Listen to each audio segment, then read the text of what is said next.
என்னோட முதல் ஸ்கிரிப்டோட டைட்டில் கூட ஞாபகம் இருக்கு எனக்கு, புரியாமல் பிரிவோம் அப்படின்னு ஒரு டைட்டில்.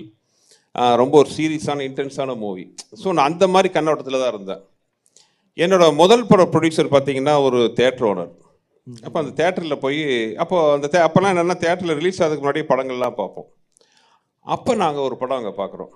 அந்த படத்தை பார்த்தோன்னே எனக்கு அது படத்து மேலே பெரிய ஒரு நம்பிக்கை இல்லை, என்ன படம் அப்படின்ட்டு. பெருசாக அந்த படம் ஓடாதுன்னு நான் நினச்சேன். ஆனால் அடுத்த நாள் பார்த்தீங்கன்னா அப்படி ஒரு கூட்டம் அந்த படத்துக்கு. ஃபஸ்ட் ஷோக்கு அப்புறம் சின்ன தேட்டரில் 2 ஷோவை போட்டிருந்தாங்க, அது 4 ஷோ ஆச்சு. அப்புறம் பெரிய தேட்டர்லையும் சேர்த்து 2 தேட்டர்லையும் சேர்த்து கிட்டத்தட்ட எல்லா ஷோவும் அந்த படம் ஆல் ஷோஸ் ஹவுஸ்ஃபுல், பயங்கர கிளாப்ஸ். எனக்கு ஒன்றும் புரியல, பைத்தியம் பிடிச்ச மாதிரி அந்த படத்தை மறுபடியும் எல்லா ஷோவும் போய் பார்க்குறேன். ஒருவேளை ஒரு ஷோ ஆடியன்ஸ் வேறு ஃபிக்ஸடாக இருப்பாங்க, அடுத்த ஷோவில் வேறு மாறுவாங்கன்னு பார்த்தா எல்லா ஷோலையும் இந்த பர்டிகுலர் இடத்துல கை தட்டினாங்கன்னா கை தட்டுறாங்க, இந்த பர்டிகுலர் சீல விசடிக்கணும்னா விசடிக்கிறாங்க. ஸோ ஆடியன்ஸோட பல்ஸ் ஒரே மாதிரி இருந்துச்சு. அந்த படம் went on to became A super hit. ஒரு வகையில் இன்டைரக்டாக அந்த படத்தோட கதாநாயகனா எனக்கு இன்னொரு வகையில் குருநாதர் ஆனாங்க. படத்தோட பேர் ரசிகன், கதாநாயகன் தளபதி விஜய் அவர்கள்.